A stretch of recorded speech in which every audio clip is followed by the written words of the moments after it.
Warga Jember diduga menjadi korban tindak pidana perdagangan orang di Kamboja. Hingga kini, keduanya masih tertahan dan meminta pemerintah untuk dipulangkan. Keduanya merupakan kakak-kakak beradik, warga perumahan Bumi Tegal Besar, Kelurahan Tegal Besar, Jember. Mereka adalah Balkis Safira Nur Firdausi, 23 tahun, dan Tarik Wahid Ismail, 27 tahun. Saat ini keduanya masih berada di perantauan dan kesulitan biaya untuk pulang ke Indonesia. Menurut keterangan ibu korban, kedua kakak beradik tersebut berangkat sekitar 2 tahun lalu menuju Kamboja melalui salah satu agen dengan iming-iming bekerja sebagai digital advertising. Tak berapa lama bekerja, keduanya kemudian berpindah ke perusahaan lain dan di Kamboja dan muncul berbagai persoalan. Saat keduanya ingin pulang, paspornya ditahan perusahaan dan diminta menebus 100 juta rupiah. Tak mampu membayar, keduanya nekat kabur. Beruntung keduanya bertemu dengan salah seorang teman yang membantu kabur ke KBRI di Kamboja.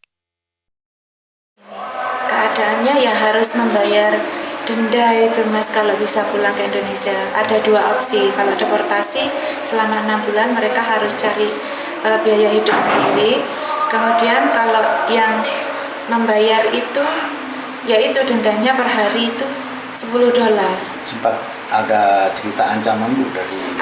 Ada ancaman dari pihak perusahaan adminnya itu kalau tidak salah akan dibunuh anak saya dan keluarganya juga. Itu Mas yang saya takutkan. Jika untuk memaksa pulang atau bagaimana? Jika dia bercerita. Artinya tidak boleh bercerita sama keluarga ya? Iya. Terus saat ini kondisi anak ibu dua-duanya seperti bagaimana? Dua-duanya itu kan ditolong sama temennya yang satunya yang sama-sama melarikan diri. Jadi disewa penginapan sama dibelikan makan sama temennya yang dari Medan kalau tidak salah. Saat ini berada di KBRI Indonesia? Iya, di dekatnya KBRI Indonesia. Ini harapan ibu bagaimana? Harapan saya ini Mas ya, anak saya bisa pulang dengan selamat sampai di rumah, itu aja wis. Saya mohon bantuan dari pemerintah untuk bisa memulangkan anak saya secepatnya itu Mas. Yang saya harapkan dalam kondisi selamat, tidak kurang satu apapun, itu aja. Karena saya hanya punya anak-anak itu aja sudah Mas. Hal tersebut terdengar ke telinga anggota Komisi D DPRD Jember, Indi Naida. Ia langsung mengontak KBRI di Kamboja untuk membantu keduanya. Kebetulan ada ibu-ibu datang ke kami mengadukan bahwa putranya sama putrinya ini menjadi korban TPPO dan ternyata sudah 2 tahun yang lalu ada di Kamboja dan tidak mendapatkan gaji yang sesuai dijanjikan, dan ada juga penyekapan, ada pengancaman menurut cerita beliau seperti itu. Dan kebetulan anaknya juga calling saya, kebetulan juga di sana ada 5 orang yang lainnya yang lari dari perusahaan yang mereka ikuti. Kemudian kami selaku DPRD Kabupaten juga sudah berkomunikasi dengan DPRD RI Komisi 1 Bang Niko Siahaan, dan alhamdulillah sudah terprogres untuk hari ini anak-anak tersebut dipanggil oleh KBRI, dan setelah dilaksanakan atau dilakukan pendalaman apakah betul 2 orang anak dari Jember dan 3 orang anak dari luar Jember ini merupakan korban TPPO. Gitu.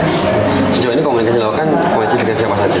Kebetulan kami langsung akses ke KBRI di Kamboja, dan kemudian dengan Pak Niko Siahaan juga kami dibantu oleh asperinya Mbak Puan sebagai sekretaris dari Banteng Muda Indonesia DPP, dan juga dengan para stakeholder.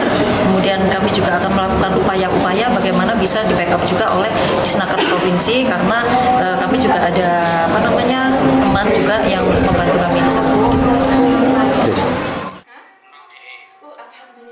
Saat ini, Disnaker Kabupaten Jember juga sedang berkoordinasi untuk memulangkan keduanya agar dapat berkumpul kembali ke rumah.